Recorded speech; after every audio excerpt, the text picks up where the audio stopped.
पहले फिनॉल है, तो फिनॉल क्या है? फिनॉल होता है बेंजीन रिंग के ऊपर OH। यदि हम बेंजीन रिंग को OH लगा दें, ये बेंजीन रिंग है और इसके ऊपर यदि हम OH लगा दें तो इसका नाम फिनॉल हो जाता है। इसका नाम क्या हो जाता है? फिनॉल। इसको दूसरे फॉर्म में हम ऐसे लिख सकते हैं, या हम इसको इस प्रकार से भी लिख सकते हैं बेटा। यहाँ पर फिनॉल को ये लिखा जाता है C6H5 एंड OH। ये भी फिनॉल है, यही है बेंजीन रिंग, और बेंजीन रिंग C6H5 होता है।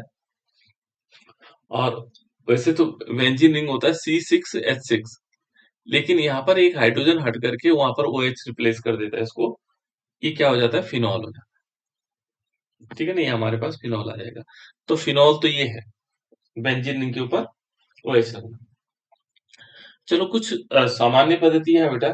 देखो हमारे पास नामकरण की दो पद्धतियां हैं, एक सामान्य पद्धति है या निरर्थक पद्धति है, जिसका हम कोई ऐसा पर्टिकुलर अर्थ नहीं होता है। ठीक है ना, निरर्थक पद्धति इसलिए कहा जाता है इसको। तो यहाँ पर एक सामान्य पद्धति या निरर्थक पद्धति होती है, और इसमें देखो बेटा क्या किस प्रकार से हो सकता है। जैसे मान लीजिए हम क्या करते हैं, चलो एक कंडीशन से ले लेते हैं। देखो फिनॉल को यदि हम देखें बेटा, तो फिनॉल में अलग अलग पोजीशन है। फिनॉल में पहले बता चुका हूं, बेंजीन में जैसे बेंजीन होता है बेटा, तो इस बेंजीन रिंग पर अलग अलग पोजीशन है। ठीक है ना, सामान्य पद्धति की बात कर रहा हूं मैं। इसमें ये रिप्रेजेंटेटिव पोजीशन है। इसमें मान लीजिए कोई ग्रुप लगा हुआ है, जैसे OH लगा हुआ है, ये फिनॉल हो गया।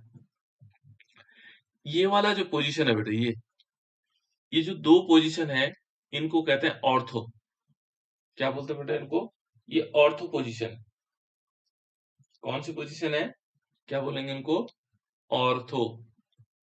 ये ऑर्थो पोजीशन, एक ये वाली और ये जहां पर मैंने O लिखा है, ये ऑर्थो है। दूसरा ये वाली जो पोजीशन होती है बेटा, ये और ये, इनको बोलते हैं मेटा। एम लिखा हुआ रहेगा, और इसको क्या बोलेंगे? मेटा। कौन सी पोजीशन है? Meta position. इसको बोलते हैं पैरा। ये पैरा पोजीशन, पैरा पोजीशन। इसमें दो ऑर्थो है, दो मेटा है, एक पैरा है। वैसे तो दो पैरा होती है, लेकिन इसको हम रिप्रेजेंटेटिव पोजीशन के रूप में ले लेते हैं। ठीक है ना, तो ये अलग अलग पोजीशन है, पोजीशनों के नाम है सामान्य पद्धतियों में। ठीक है, और इनके नाम का कोई उद्देश्य ऐसा नहीं, कोई पर्टिकुलर नियम होगा इसका। ठीक है ना, ज्यादा कुछ नियम नहीं होते हैं। यहाँ पर थोड़ी सी परिवर्तन होते हैं। किस प्रकार से परिवर्तन आ सकते हैं? जैसे मान लीजिए हमने इनके नामों को किस प्रकार से लिख सकते हैं। जैसे ये फिनॉल था, बेंजीन रिंग के ऊपर OH लगा हुआ है, तो ये है बेटा फिनॉल। इसको क्या बोलेंगे? फिनॉल। यदि ऑर्थो पोजीशन पर ब्रोमीन लग जाए, यहाँ ये ऑर्थो पोजीशन है, इस पर ब्रोमीन लग जाए, ठीक है ना, ये ऑर्थो पोजीशन है और हमने क्या किया? ब्रोमीन लगा लिया इसमें, तो इसका नाम होगा ऑर्थो ब्रोमो फिनॉल, क्योंकि फिनॉल तो उसका नाम है ना, ऑर्थो ब्रोमो फिनॉल। ये देखो बेटा, ऑर्थो पोजीशन पर ब्रोमो लगा और बाकी फिनॉल है, तो ऑर्थो ब्रोमो फिनॉल।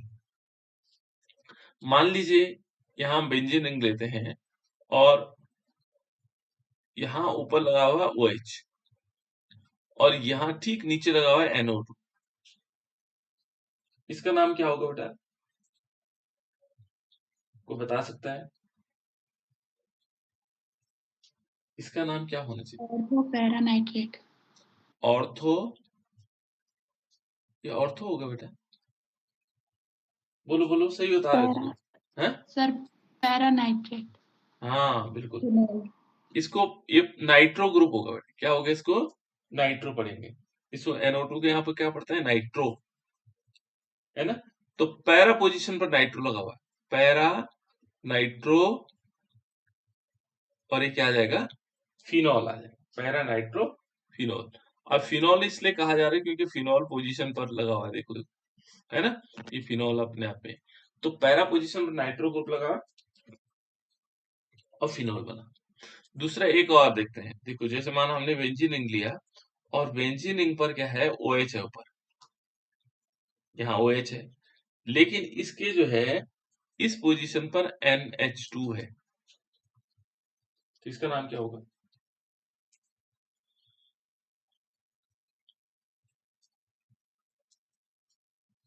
इसका नाम क्या होगा बेटा? ये अमीन है, तो इसको अमीनो कह सकते हैं। ये वाला अमीन है। और अमीनो हाँ फिनोल। बिल्कुल, ऑर्थो अमीनो फिनोल। देखो बेटा, ये सिंपल चीजें थी जिनके हम नाम जान सकते हैं, ठीक है ना। और कुछ नाम ऐसे होते हैं जिनमें ऑर्थो पैरा पोजीशन लिख करके भी हम क्या कर सकते हैं, उनका नाम बता सकते हैं, जिस थोड़ी सी डिफरेंट है, इनसे थोड़ा अलग भिन्न है, और उनमें कुछ नाम हमें याद होने भी चाहिए, जैसे वेंजीनिंग है। वैसे हम वेंजीनिंग के ऊपर यदि CH3 लगाते थे बेटा, तो क्या बोलते थे उसको? वेंजीनिंग के ऊपर CH3 लगाते हैं, उसको क्या बोलते हैं? उसको बोलते थे टॉलिन। टॉलीन, है ना? क्या बोलते थे? टॉलीन। इसके ऑर्थो पोजीशन ये है बेटा, ऑर्थो पोजीशन यहाँ पर OH लगा देते हैं, तो इसका नाम क्या हो जाता है? ये थोड़ा डिफरेंट हो जाता है ना। ये उसको बोलते हैं ऑर्थो क्रिसोल। क्या बोलेंगे? क्रिसोल। ये ऑर्थो क्रिसोल हो जाएगा, ठीक है ना। यदि यही काम हम क्या करते हैं, देखो इस प्रकार से, क्रिसोल थोड़ा डिफरेंट नाम है, क्योंकि निरर्थक नेम है ना, तो इसलिए इसमें कुछ ऐसा नहीं लिखा जा सकता। जैसे CH3 यहाँ पे लगा हुआ है ना, और OH हम यहाँ लगा दें, तो तब क्या होना चाहिए? इसी के आधार पर बनेंगे। मेटाक्रिसोल। बिल्कुल, मेटा क्रिसोल हो जाएगा, बहुत बढ़िया। ठीक है, थोड़ा वही समझ लें। देखो मेटा पोजीशन पे लगा, और इसको हम क्या करेंगे? क्रिसोल लिख लेंगे, क्रिसोल, मेटा क्रिसोल। ठीक है ना, मेटा पोजीशन पे लगा, क्रिसोल हो गया, ठीक है ना। और दोनों देखो, अब कुछ और फॉर्मूले भी हैं जो डिफरेंट है इनसे, है ना। ऑर्थो हो गया, पैरा हो गया, पैरा भी हो सकता है ना, पैरा पोजीशन पर लगा दो तो पैरा क्रिस्टल हो जाएगा। ये थोड़ा डिफरेंट नाम थे, इसलिए मैंने आप लोगों को लिखवाया है ना। CH3 यहाँ लगा और OH यहाँ लगा, तो ये क्या हो जाएगा? पैरा क्रिस्टल हो जाएगा। पैरा, पैरा पोजीशन पर है, और ये क्या हो जाएगा बेटा? क्रिस्टल, पैरा क्रिस्टल, इस प्रकार से जाएगा। अब यहाँ देखो कुछ और डिफरेंट नाम है, ठीक है, ये थोड़ी याद रखने आपको, है ना। अब मान लीजिए हम कहें दोनों OH ग्रुप लगे हुए हैं, देखो ए पोजीशन ये लगा हुआ है, इस ये निरर्थक नाम है बेटा, है ना। एक पोजीशन पर यहाँ और एक मेटा पोजीशन पर लगा हुआ है। अब इसका नाम क्या होगा? इसको बोलते हैं रिसोर्सिनॉल। इसका नाम क्या है? रिसोर्सिनॉल। ये थोड़ी याद रखने होंगे आपको, है ना, थोड़ा, क्योंकि कहीं कहीं पे आ सकता है रिसोर्सिनॉल,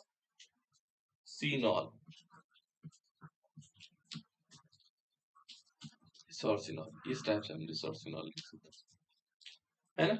और यहाँ पर यदि दोनों पैरा पोजीशन पर हो, एक ऊपर टॉप पे हो जाए रिप्रेजेंटेटिव पोजीशन पर, और एक इसके OH यहाँ पर लग जाए, तो इसको कहा जाता है क्विनॉल। इसको क्या बोलते हैं? क्विनॉल। ये तो साधारण नाम है, निरर्थक नाम है क्विनॉल। इस प्रकार से इनके साधारण नाम आ सकते हैं। अब IUPAC नेम क्या हो सकते हैं बेटा? IUPAC नेम भी सिंपल ही है, ज्यादा कठिन नहीं है इसमें, ठीक है ना। बहुत लंबी कहानी नहीं है इसमें, बहुत लंबी श्रृंखला होती नहीं है, तो इसको हम इनके पोजीशन के आधार पर नाम लिख लेते हैं, बस, और कुछ नहीं है, ठीक है ना। पोजीशन के आधार पर नाम लिख लेते हैं। जैसे एग्जांपल के तौर पे हम ले लेते हैं, इन्हीं का नाम लिख सकते थे, कोई दिक्कत नहीं, पर चलो थोड़ा डिफरेंट करते हैं। देखो यहाँ पर हम क्या करें, बेंजीनिन लें, और क्योंकि ये फिनॉल के प्रोडक्ट हैं, तो यहाँ पर क्या आएगा? इस पर OH ग्रुप ले लेते हैं, और इस पोजीशन पर CH3 लगा देते हैं। तो देखो बेटा, इसमें IUPAC नेम में जो क्या होगा, IUPAC नेम में पोजीशन दी जाती है, और पोजीशन क्या करते हैं इसमें, ये देखते हैं कि जहां पे बड़ा ग्रुप लगा रहे हैं वहां से काउंटिंग करता है। जैसे माने इसको एक पोजीशन मान लेते हैं, दो पोजीशन, 3, 4, 5, 6, क्योंकि सब बराबर है तो कहीं से भी हो सकता है। ये माना जाता है जहां से कोई बड़ा ग्रुप लगा होगा वहां से काउंटिंग करेंगे, है ना। तो चलो इसका नाम कैसे होगा, देखो इसके बड़ा ग्रुप भी है, तो यहाँ पर 1 2 3 4 5 एंड 6। तो यहाँ देखो बेटा 2 पोजीशन पर मेथिल लगा हुआ है, तो हम इसको ऐसे लिख सकते हैं 2 मिथाइल, 2 मिथाइल, और इस पूरे का नाम क्या है? Phenol, 2 methyl phenol. इस प्रकार से हम इसका नाम लिख सकते हैं 2 मिथाइल फिनॉल। अब मान लीजिए हमारे पास और मिथाइल ऐसी दूसरी पोजीशन बदल देता है, ये बेंजीन रिंग है, इसको अब आसानी से जान ले देंगे बेटा, है ना। ये OH लगा हुआ है, अब CH3 यहाँ लगा रहे हैं, तो क्या होगा नाम? तुम बताओ बेटा। 3 3 methyl methyl phenol. बिल्कुल 3 मिथाइल फिनॉल, ठीक है ना, 3 मिथाइल फिनॉल। या हम इसको ऐसे भी कह सकते हैं, कभी कभी थोड़ा सा डिफरेंट नाम भी हो जाएगा। देखो 2 मिथाइल यानी 1 2, ये पहले वाले का देखते हैं ना, जो पहले वाला हमने बताया था, इस वाले का देखते हैं। इसका दूसरा नाम किस प्रकार से आएगा? 2 पोजीशन पर मिथाइल है, पहले वाले में 2 पोजीशन पर मिथाइल है, 1 पे हाइड्रोक्सी है, 1 पे क्या है? हाइड्रोक्सी, 1 पोजीशन पर हाइड्रोक्सी। इसको ऐसे भी लिख सकते हैं बेटा 1 हाइड्रोक्सी, और तब बेंजीन लिखना पड़ेगा। ऐसे इसका नाम भी हो सकता है ना, ऐसे इसका नाम। तो ये दोनों नाम लिख सकते हैं, दोनों टाइप से आप लिख सकते हो, ये किताब में दोनों प्रकार से मिले तब भी चल जाएगा, ठीक, इस प्रकार से मिलेगा। दूसरा देखो बेटा, यहाँ पर हम एक और नाम लिख सकते हैं, जैसे बेंजीन रिंग है, इसके ऊपर OH है और यहाँ CH3 लगा रहे हैं, तब क्या नाम होगा?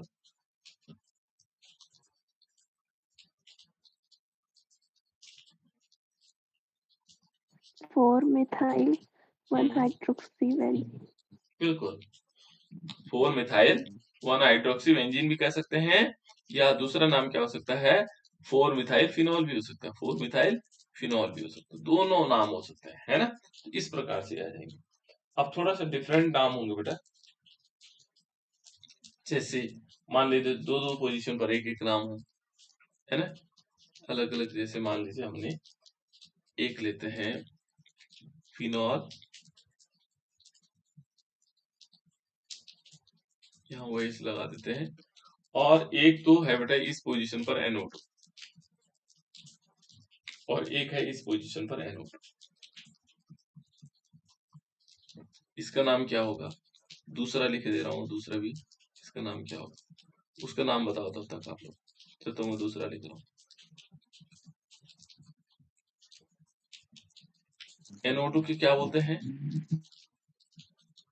नाइट्रो। NO2 की क्या बोलते हैं बेटा? नाइट्रो। NO2 को क्या बोलते हैं? नाइट्रो ग्रुप बोलते हैं। तो बताओ इसका नाम क्या होगा? 1,4 nitrophenol. हाँ, बोलो बोलो, वंदना ने बता दिया, दूसरा बोल लो बेटा, हाँ बताओ। 2,4 nitrophenol. अंजलि बता रही, किसने क्या बताया तूने? क्या बताया बेटा? 2 4 अंजलि Nitrophenol. हाँ, यहाँ पर देखो, यदि हम थोड़ी सी गड़बड़ी हुई, बस बस ज्यादा कोई गड़बड़ी नहीं हुई बेटा। देखो यहाँ पर क्या है, इनके पोजीशन लिखेंगे 1 2 3 4। तो यहाँ देखो 2,4 और 2 बार आया है, कौन सा वाला? नाइट्रो ग्रुप 2 बार आया है, तो हमें क्या लिखना पड़ेगा? डाई लिखना पड़ेगा। डाई 2 बार आया ना, इसलिए डाई। ये डाई शब्द नहीं लगाया आप लोगों ने, और बाकी सही बताया, dinitrophenol, 2,4 dinitrophenol. बहुत अच्छी बात है, छोटी छोटी चीजें छूट रहे हैं। अब इसका नाम क्या होगा?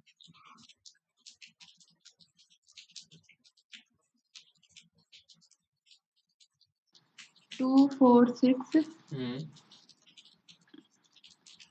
trinitrophenol. गुड, 2 4 6 और ट्राई नाइट्रोफिनॉल।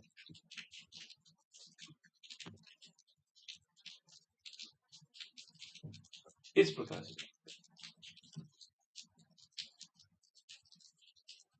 क्लियर हुआ? तो इस टाइप से हम क्या कर सकते हैं, यहाँ पर इनके नाम लिख सकते हैं। बहुत सिंपल है, कोई ज्यादा टफ नहीं है। ठीक है, तो इस टाइप से नाम आ जाएंगे। अब आप लोग नाम सीख चुके हैं, है ना। बाकी अन्य चीजों के आप लोग नाम लिखते रहेंगे, धीरे धीरे आपको पता लगता चला जाएगा। जहां जहां पर इन नामों की जरूरत पड़ेगी वहां वहां लिख लेना कि नाम, ठीक है। चलो अब आगे चलते हैं बेटा। इसमें पहले इसकी फिनॉल्स के निर्माण की सामान्य विधि, ठीक है ना। इसको बनाया कैसे जाता है, कुछ विधियां ऐसी है जिनके द्वारा हम फिनॉल को बना सकते हैं। पहले इसमें देखिए बेटा, एक है सल्फोनिक अम्ल से, डाइएजोनियम लवण से, ठीक है ना, बेंजीन फिनोलिक अम्लों से, ग्रिग्नार्ड कर्मकों से और हेलोएरिन से। ये हम इनसे हम क्या बना सकते हैं, फिनॉल को बना सकते हैं। डाइएजोनियम साल्ट को तो आप लोग जानते हैं, ये सल्फोनिक अम्ल से नहीं बना, सल्फोनिक अम्ल नहीं बनता, है ना। तो सल्फोनिक अम्ल क्या होता है, बेंजीन सल्फोनिक अम्ल, है ना। तो यहाँ पर होता क्या बेटा, पहले हम यदि सल्फोनिक अम्ल को देखेंगे तो सल्फोनिक अम्ल होता क्या है, जिससे जो बेंजीन रिंग होगा हम क्या करेंगे, पहले लेते हैं सल्फोनिक अम्ल, क्या लेंगे, सल्फोनिक अम्ल से हम कैसे बनाएंगे, ठीक है ना। तो पहले सल्फोनिक अम्ल को बनाते हैं, पहले तो हमारे पास सल्फोनिक अम्ल हमें प्राप्त करना होगा, है ना। तो हम यहाँ पर क्या करते हैं कि जैसे बेंजीन होता है हमारे पास, बेंजीन होगा बेटा, बेंजीन रिंग इस प्रकार से होती है, बेंजीन रिंग है। इस पर हम क्या करवाते हैं, सल्फ्यूरिक एसिड की रिएक्शन करवाते हैं, reaction with sulphuric acid H2SO4, है ना, कंसंट्रेट सल्फ्यूरिक एसिड, है ना। यहाँ पर कंसंट्रेट सल्फ्यूरिक एसिड होगा, यहाँ पर कंसंट्रेट नाइट्रिक एसिड भी ले सकते हैं इसके ऊपर, है ना। और ये क्या बन जाएगा, बेंजीन सल्फोनिक एसिड बन जाएगा, बेंजीन सल्फोनिक, ये है बेटा बेंजीन सल्फोनिक एसिड, प्लस इसमें वाटर मॉलिक्यूल निकल जाता है। तो यहाँ से नहीं, हमने तो शुरू कहाँ से करना है, सल्फोनिक अम्ल से लिखा हुआ, है ना। तो ये तो पहले हमने सल्फोनिक अम्ल बनाया, लेकिन ये नहीं बनाना, हमने कहाँ से शुरू करना है, सल्फोनिक अम्ल से। तो ये बेंजीन सल्फोनिक अम्ल हुआ। तो बेंजीन सल्फोनिक अम्ल क्या है, बेंजीन सल्फोनिक अम्ल होता है, बेंजीन रिंग है और इसके ऊपर क्या है, SO3H लगा हुआ। इस पर सबसे पहले हम क्या करवाते हैं, सोडियम हाइड्रोक्साइड की रिएक्शन करवाते हैं। तो मालूम क्या करता है, ये सबसे पहले क्या बना देता है, यहाँ पर SO3Na बनाता है और इसमें क्या होगा, H2O निकल देगा। पहला काम तो ये करेगा, क्योंकि ये एसिड है, ये क्या है, एसिड है और ये क्या बेस है, तो ये साल्ट फॉर्मेशन करता है, देखो ये लवण बनाया, पहली रिएक्शन तो ये होगी। अब फिर ये जो मॉलिक्यूल्स हमारे पास, इसका नाम क्या है, इसका नाम है सोडियम बेंजीन सल्फोनेट। क्या नाम है, सोडियम बेंजीन सल्फोनेट, इसका नाम हो जाएगा sodium benzene sulphonate,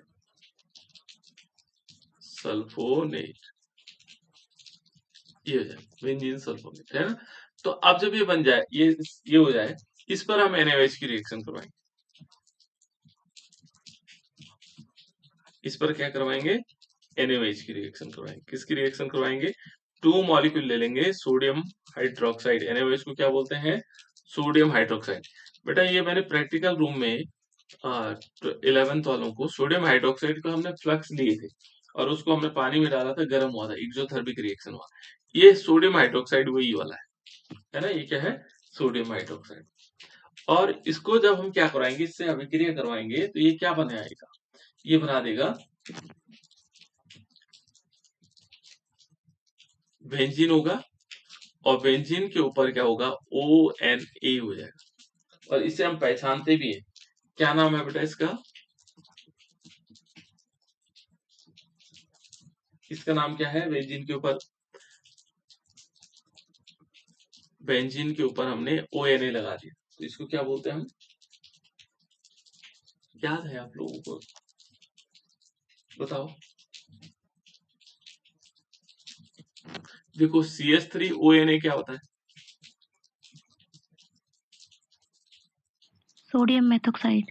good, sodium methoxide होता है। ऐसे जो है हमने क्या किया था, बेंजीन रिंग उसके ऊपर ONA लगा दिया, तो क्या होगा, मेथॉक्साइड। मेथॉक्साइड नहीं होगा, थोड़ा सा अंतर है, बिल्कुल फिनॉक्साइड, इसका नाम होगा सोडियम फिनॉक्साइड। ये हमने वहां पर रिएक्शन करवाई थी बेटा, सोडियम फिनॉक्साइड, सोडियम फिनॉक्साइड, ये सोडियम फिनॉक्साइड हो जाएगा, है ना। बेंजीन के ऊपर ON है, सोडियम फिनॉक्साइड। इसीलिए तो कह रहा हूँ कि बार बार फॉर्मूलों को पढ़ते रहो तो याद होते चले जाएंगे, है ना, और उनका यूज करते रहेंगे तो फिर हमारे पास आसान भी हो जाएगी। इसका नाम है सोडियम फिनॉक्साइड, ठीक है ना। तो हमारे पास सोडियम फिनॉक्साइड बन गया।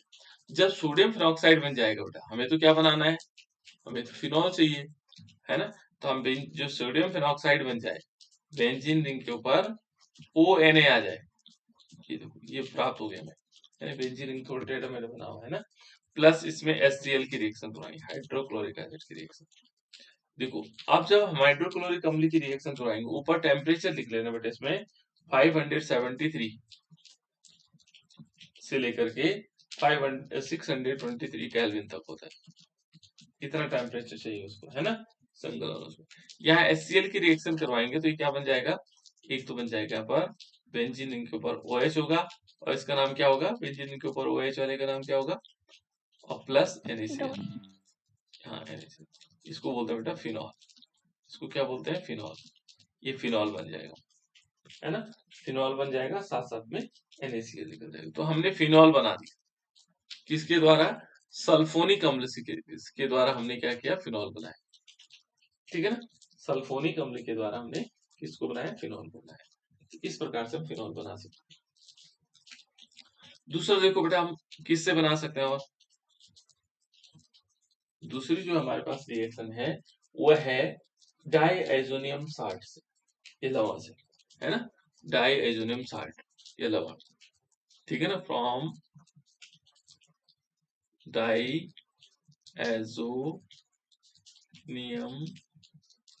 साल्ट। बेंजीन डाईएजोनियम साल्ट क्या होता है बेटा, डाईएजोनियम साल्ट क्या होता है, बेंजीन डाईएजोनियम क्लोराइड की क्या फॉर्मूला होता है, बेंजीन रिंग बनाना है, बहुत सारे बच्चे गड़बड़ी कर रहे हैं बेटा, बेंजीन रिंग, है ना, ये बेंजीन रिंग बनानी है, और इसके ठीक टॉप पे यहाँ पर ध्यान रखिएगा N2, और इस पर इसके ऊपर लिखना प्लस, यहाँ नीचे नहीं लिखना है, प्लस, है ना, और Cl भी बड़ा लिखना है, और उसके ऊपर टॉप में चिन्ह लगाना है, देखिए ये है बेंजीन डाइएजोनियम क्लोराइड, है ना। और बेंजीन डाइएजोनियम क्लोराइड पर हम क्या करवाएंगे, वाटर मॉलिक्यूल की रिएक्शन करवाएंगे। किसकी रिएक्शन करवाएंगे, बहुत सिंपल रिएक्शन है, H2O की रिएक्शन करवाएंगे, और यहाँ कैटलिस्ट ले लेंगे। कैटलिस्ट क्या लिया हमने, यहाँ पर लिया है dilute sulphuric acid, dilute, DIL का मतलब यहाँ पर क्या है बेटा, डाइल्यूट से, DIL का पूरा नाम यदि लिखोगे तो डाइल्यूट ऐसे लिखा जाता है, ठीक है ना। तो पूरा नहीं लिखते बल्कि क्या करते हैं पर डाइल्यूट, DIL लिखते हैं। ऐसे कंसंट्रेटेड होता है तो कंसंट्रेट को हम क्या लिखते हैं, CON, कॉन्संट्रेट, है ना। ये भाषा है, जो हमारे पास सॉल्यूशन विलियन होता है उसको हम ऐसे भी लिखा रहते हैं किताब में, सॉल्यूशन, जबकि सॉल्यूशन की स्पेलिंग पूरी है सॉल्यूशन, है ना, लेकिन SOLN के रूप में भी हम लिख सकते हैं, कोई दिक्कत नहीं, है ना। तो इस सॉल्यूशन हो गया, इस टाइप से कॉन्सेंट्रेट को ये लिखते हैं, डाइल्यूट को ये लिखते हैं, है ना। तो डाइल्यूट, डाइल्यूट सल्फ्यूरिक एसिड है, जैसे हम इसको डाइल्यूट सल्फ्यूरिक एसिड और इसको गर्म करेंगे, गर्म करने पर ये क्या हो जाएगा, हमें फिनॉल दे देगा। क्या देगा बेटा, ये फिनॉल, बेंजीन रिंग के ऊपर वही फिनॉल है, और प्लस इसमें क्या होगा, हाइड्रोक्लोरिक एसिड निकल जाएगा, प्लस और क्या बनेगा, नाइट्रोजन गैस के रूप में निकल जाएगा। तो इस प्रकार से हमें क्या प्राप्त हुआ बेटा, ये बेंजीन रिंग के ऊपर जब OH होता है तो उसका नाम क्या होता है, उसका नाम होता है फिनॉल, ठीक है ना, ये फिनॉल हो गया इस प्रकार। तो हमने डाइजेनियम साल्ट से भी फिनॉल को बना दी। तीसरा मेथड और है बेटा, तीसरा क्या है, तीसरा कहता है फिनोलिक अम्लों से। अभी फिनोलिक अम्ल होते क्या है, फिनोलिक अम्ल क्या होता है, तो देखो बेटा इस फिनोलिक अम्ल को यदि हम देखेंगे तो अलग अलग प्रकार के फिनोलिक अम्ल होते हैं, ठीक है ना।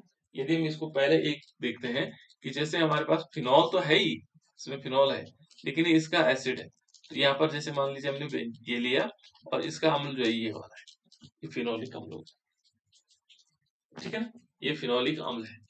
तो इस फिनोलिक अम्ल से हम क्या कर सकते हैं, फिनॉल को बना सकते हैं।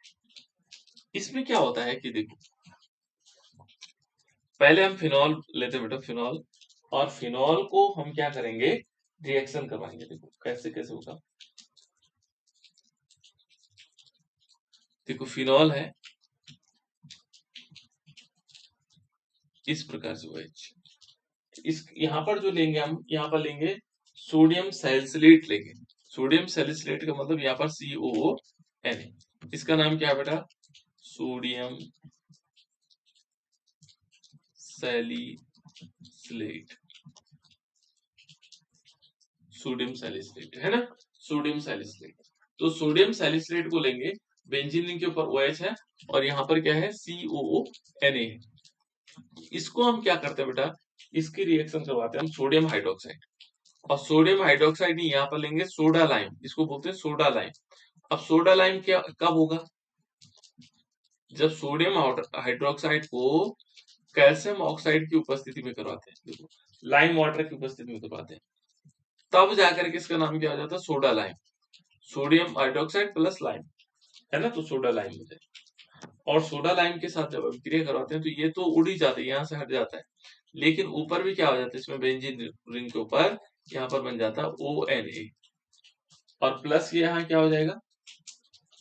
यहाँ निकलेगा सोडियम कार्बोनेट Na2CO3, और प्लस क्या निकलेगा? H2O वाला निकल जाएगा। ये क्या बना बेटा? इसका नाम बार बार पूछ रहा हूँ। बिल्कुल, इसका नाम है गुड सोडियम फिनॉक्साइड। 11th के और बच्चों को बताना बेटा, है ना, सोडियम फिनॉक्साइड। सोडियम फिनॉक्साइड को हम फिर क्या करेंगे?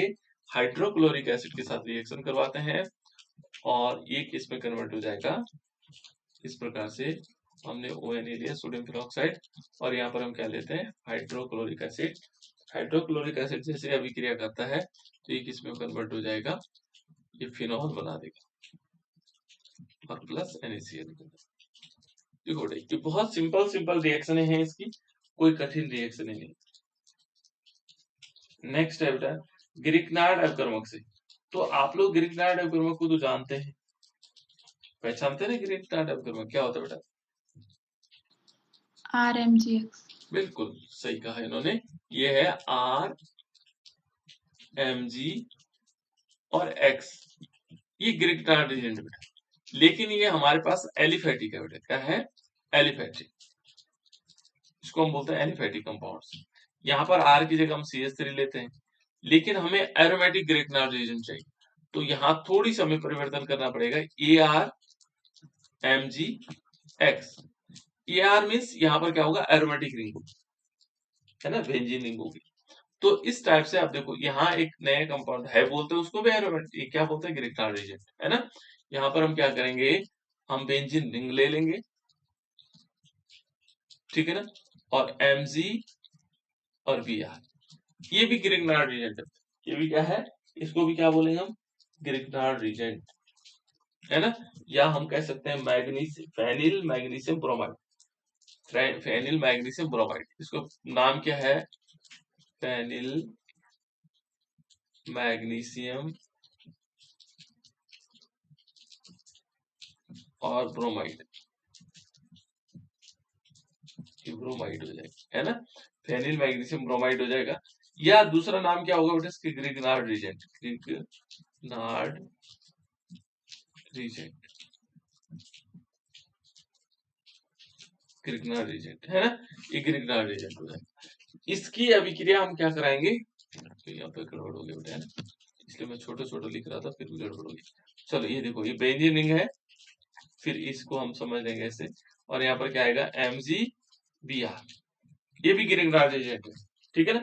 इस पर हम क्या करवाएंगे? हाफ O2 की रिएक्शन करवाएंगे, हाफ O2, आधा मॉलिक्यूल ऑक्सीजन, और किसकी उपस्थिति में करवाएंगे? ईथर की प्रेजेंस में। किसकी प्रेजेंस में करवाएंगे बेटा? ईथर, ईथर प्रेजेंस में होगा, और ये क्या बना देगा? ये बन जाएगा बेंजीन रिंग तो है ही, ठीक है ना। यहाँ पर जो O लिखा हुआ आपने, ये O एक O के रूप में होगा, OMgBr, इस जुड़ जाता है इससे। फिर अगेन क्या होगा? ग्रिग्नार्ड रिएजेंट से जुड़ने के बाद ये क्या होगा? OMgBr का हम जल अपघटन करवाएंगे। इसकी विशेषता ये है बेटा, ये लगभग जल अपघटन करता है। सभी में जितने हमने अभी तक अभिक्रियाएं करवाई, सब में जल अपघटन। लास्ट में जल होगा HOH के, है ना। और ये जब HOH के साथ रिएक्शन करता है तो ये क्या बन जाता है, फिनॉल बन जाता है। बेंजीन रिंग के ऊपर क्या आएगा, फिनॉल आ जाएगा। देखो कैसे, ये O तो था ही यहाँ, एक हाइड्रोजन इससे जाएगा तो इसको बेंजीन के ऊपर फिनॉल बन गया, प्लस Mg, और बचा क्या Mg, एक साइड Br है और दूसरी साइड इसका H तो चलेगा इसके साथ, अब बचा OH, तो ये OH इसके साथ लग जाएगा, ये बन गया हमारे पास फिनॉल, ये बन गया बेटा। तो गिरिग्नार्ड अपकर्मक से भी हम फिनॉल का निर्माण कर सकते हैं। उसके बाद है बेटा हेलोएरिन्स। हेलोएरिन जानते हैं आप लोग, हेलोएरिन्स क्या होता है? हेलोएरिन को पहचानते बेटे कि नहीं पहचानते? हेलोएरिन्स को पहचानते हैं नहीं पहचानते? एरीन शब्द कहाँ आता है, एरीन?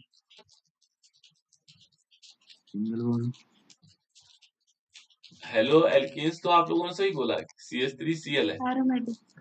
हाँ ये तो ठीक है, हेलो इसको बोलेंगे हेलो एल्केन।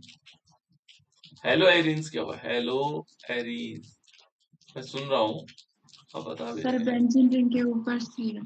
बिल्कुल, देखो एरीन का मतलब यहाँ एरोमेटिक कंपाउंड से है ना, बेंजीन रिंग के ऊपर Cl, राइट, ठीक है ना, वो है हेलो एरीन, है ना। तो हेलो एरीन से भी बना सकते हैं। तो हेलो एरीन से हम सिंपल कर सकते हैं, देखो ये हेलो एरीन है, यहाँ पर हम बेंजीन रिंग लेंगे और इसके ऊपर Cl ले लेंगे। ये सारी चीजें हम कन्वर्जन में करेंगे, है ना। और यहाँ पर क्या करेंगे बेटा, देखो सोडियम हाइड्रोक्साइड के साथ रिएक्शन करवाएंगे, किसके साथ करनी, सोडियम हाइड्रोक्साइड, और सोडियम हाइड्रोक्साइड के साथ रिएक्शन करवाएंगे, क्या बनेगा, यहाँ पर देखो 573 केल्विन होगा टेम्परेचर, 573 केल्विन होगा और 673 केल्विन भी होगा, 2, और यहाँ होगा 200 ATM, ये होता है बेटा वायुमंडलीय दाब, कहते हैं एटमॉस्फेरिक प्रेशर, ठीक है ना।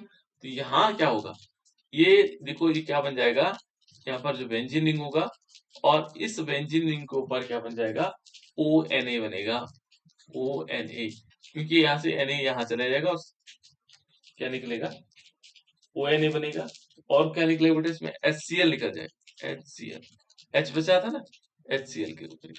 बस जब ये बन जाए, ये वाला कंपाउंड बन जाए, तो बाकी आप लोग अच्छी तरह जानते हैं कि बेंजीन रिंग है और इसके ऊपर है ONA, ठीक है ना। और इस पर हम क्या करवाते हैं, फिर किसकी रिएक्शन करवाते हैं, किसकी रिएक्शन करवाते हैं बेटा, HCl की रिएक्शन करवाते हैं, जो HCl निकला ना उसी की रिएक्शन हो जाएगी, और ये क्या बना देगा, बेंजीन रिंग के ऊपर यहाँ फिनॉल बन जाएगा और प्लस NaCl, ये क्लियर हो गया। ऐसे करके हम हेलोएरिन से भी क्या बना सकते हैं, फिनॉल को बना सकते हैं। ये मेथड थे बेटा, इसको फिनॉल बनाने के अलग अलग विधि थी, अलग अलग मेथड के द्वारा हमने फिनॉल को बनाया, ठीक है ना। यहाँ पर बहुत सारे मेथड थे हमारे पास जो फिनॉल को बनाया जा सकता है, क्लियर। अब थोड़ी सी और आगे चलते हैं, देखो इसके भौतिक गुण है बेटा, फिनॉल के भौतिक गुण है। तो यदि उस तरफ से देखा जाए बेटा, तो फिनॉल तो क्या होता है, पहले रंगहीन होता है, इसका कोई कलर नहीं होता है, इसको हम क्या कहते हैं, रंगहीन होता है, कलरलेस, जैसे पानी की तरह दिखाई देता है फिनॉल, ठीक है, जैसे पानी होता है इसी प्रकार से दिखाई देता है। और यदि हम क्रिस्टलीय फॉर्म में देखेंगे इसको, क्रिस्टलीय ठोस भी हो सकते हैं, इनका गलनांक क्या होता है बेटा, बहुत कम होता है, गलनांक क्या होता है, कम होता है। इन्हें देर तक जो है संग्रहित करके वायु और प्रकाश में ऑक्सीकरण, यदि आपने यदि इनको देखोगे तो ये कलर बोतलों में रखा जाता है, किसमें रखा जाता है, रंगीन बोतलों में रखा जाता है। यदि सूर्य का प्रकाश इन पर पड़ जाएगा तो इनका ऑक्सीकरण हो जाता है ना। यदि सूर्य का प्रकाश पड़ गया तो इनका ऑक्सीकरण हो जाएगा और गहरा गुलाबी या लाल रंग हो जाता है, ठीक है ना। और गंध भी क्या होती है, इनकी विशिष्ट गंध होती है, पहचाने जाते गंध, ठीक है ना। विलीयता, विलीयता शब्द जैसे हम फिजिकल केमिस्ट्री में पढ़ भी रहे थे, मीन्स किसी पदार्थ की अधिकतम मात्रा घुलने की जो मात्रा होती है वो विलीयता कहलाती है ना। ये फिजिकल केमिस्ट्री में हमने पढ़ा, ये किस किस में घुलेगा, है ना, यानी कि कौन कौन सी चीज पदार्थों में घुल सकता है। तो यहाँ पर देखो बेटा, ये जल फिनॉल जो है जल में क्या होता है, अल्प विलेय होता है, ठीक है ना। फिनॉल में क्या होगा, जल में क्या होगा, अल्प विलेय होगा। फिनॉल यदि देखोगे तो फिनॉल के जो तत्व हैं वो जल में विलेय होते हैं, कुछ तत्व होते हैं जैसे डाई और ट्राईहाइड्रिक। तो यहाँ पर सिंपल हम एक चीज कह सकते हैं, ये जल में क्या होता है, अल्प विलेय होता है, ठीक है ना। और अल्कोहल की तुलना में क्या होगा, फिनॉल जल में अल्प विलेय होने का कारण क्या है, ये देखो, यदि हम देखेंगे अल्कोहल की तुलना में फिनॉल का जल में अल्प विलेय होने का कारण क्या है, एरोमेटिक रिंग है।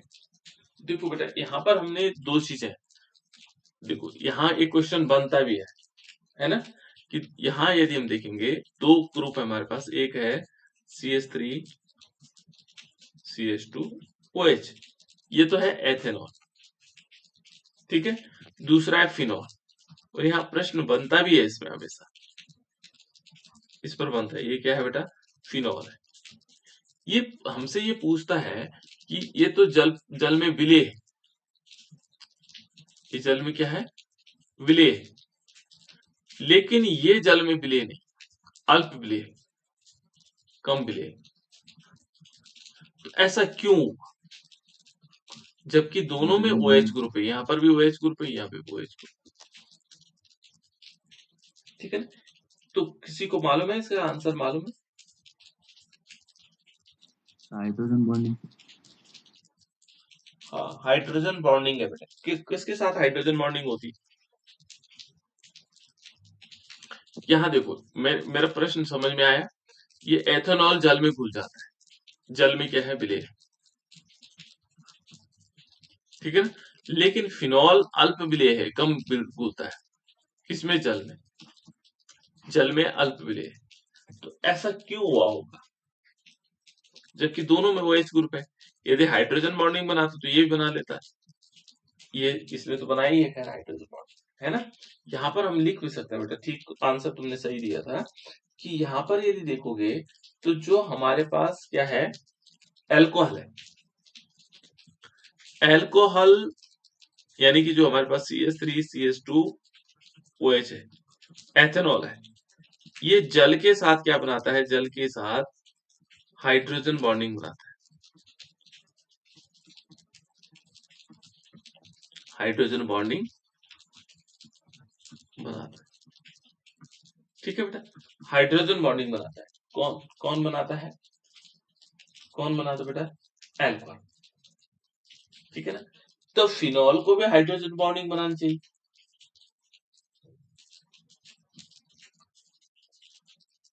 फिनॉल को क्या बनाना चाहिए, हाइड्रोजन बॉन्डिंग बनानी चाहिए। लेकिन इसमें क्या होता है, इसमें जो हमारे पास बेंजीन रिंग होती है,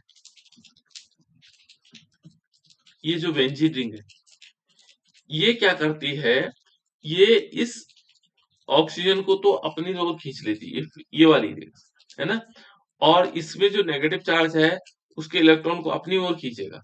इसमें जो नेगेटिव चार्ज होने थे वो नहीं हो पाते, जो दूसरे हाइड्रोजन बॉन्डिंग बना तो लेता है लेकिन कम बना पाता है।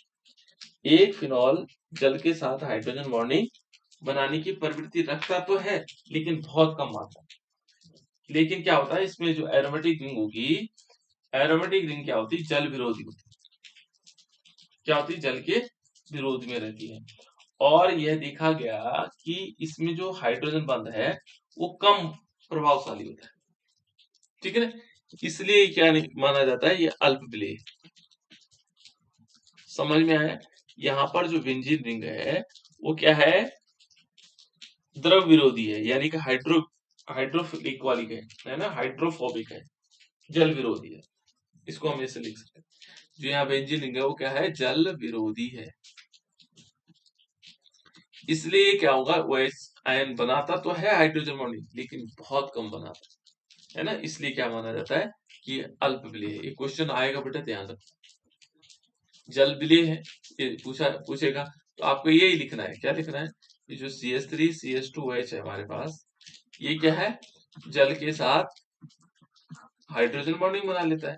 लेकिन जो फिनॉल होता है, फिनॉल में बेंजीन रिंग क्या है, जल विरोधी है, और जिसके कारण ये OH आयन बना तो लेता है लेकिन यह पूर्ण रूप से नहीं बना पाता है, और पूर्ण रूप से क्या नहीं होता है, हाइड्रोजन बॉन्डिंग नहीं बना पाता है, जिसके कारण क्या माना जाता है, ये अल्पबलीय है। ठीक है ना, जल विरोधी होने के कारण अल्पबलीय। क्लियर? ये था बेटा हमारे पास विलीयता।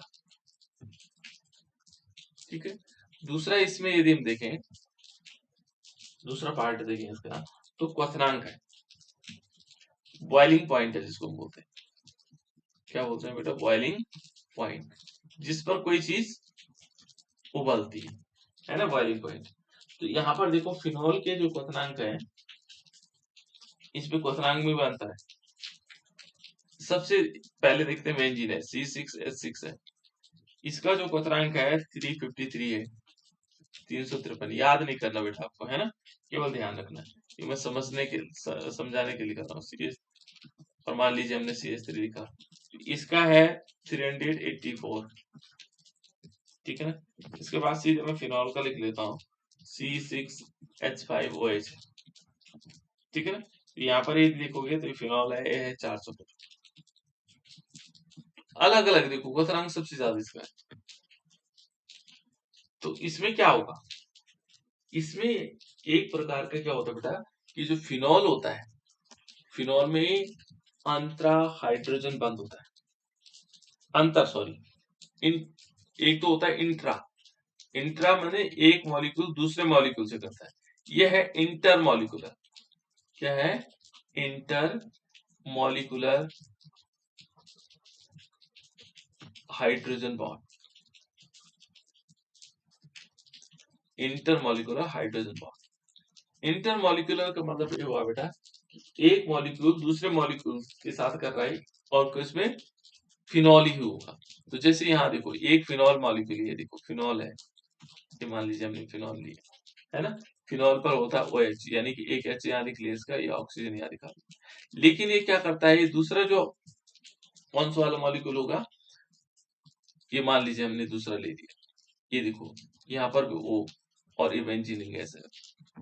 तो ये क्या करता है, ये दूसरे वाले मॉलिक्यूल, किसका? फिनॉल के मॉलिक्यूल से, एक फिनॉल मॉलिक्यूल फिनॉल जब होता है H2O के साथ, तब होना था इसने इंट्रा मॉलिक्यूलर। तब क्या होना था? इंट्रा मॉलिक्यूलर, जब H2O के साथ। अब क्या है, ये फिनॉल के साथ ही कर रहा है, तो तब हो गया इंटर मॉलिक्यूलर, है ना, ये ध्यान रखना बेटा। तो यहाँ पर क्या हुआ, फिर एक हाइड्रोजन, फिर दूसरा वाला ऑक्सीजन, और ये ऐसे जुड़ा हुआ ऐसे। तो इस प्रकार से क्या बनता चला जाएगा, आगे बढ़ता हुआ चला जाएगा। तो ये इसमें क्या होता है बेटा, इंटर मॉलिक्यूलर। तो इसलिए इनका क्वथनांक, फिनॉल का क्वथनांक बेंजीन से अधिक होता है, टॉलिन से अधिक होता है, ठीक है ना, क्लोरोबेंजीन से अधिक होता है, C6H5Cl। यहाँ पर भी एक क्वेश्चन बन सकता है बेटा कि इनका क्वथनांक, फिनॉल का क्वथनांक सबसे अधिक है इनमें से, क्यों? तो आप बता सकते हो कि इसमें इंटरमॉलिक्यूलर हाइड्रोजन बॉन्डिंग बनती है, जिसके कारण उनमें उनको तोड़ना आसान नहीं होता है और इसका क्वथनांक बढ़ जाता है। ठीक है, इस प्रकार से ये हमारे पास क्या होगा, फिनॉल की फिजिकल प्रॉपर्टीज। कल हम फिनॉल की केमिकल प्रॉपर्टीज को पढ़ेंगे, शायद मुझे लगता है कल ही हम इसको समाप्त भी कर लेंगे, ज्यादा नहीं, कुछ ही रिएक्शन है बेटा इसमें, है ना, कम ही रिएक्शन है इसमें, एक दो पार्ट इसके इम्पोर्टेंट है, बाकी केमिकल रिएक्शंस है इसमें। ठीक है, तो केमिकल रिएक्शंस कंप्लीट कर लेंगे।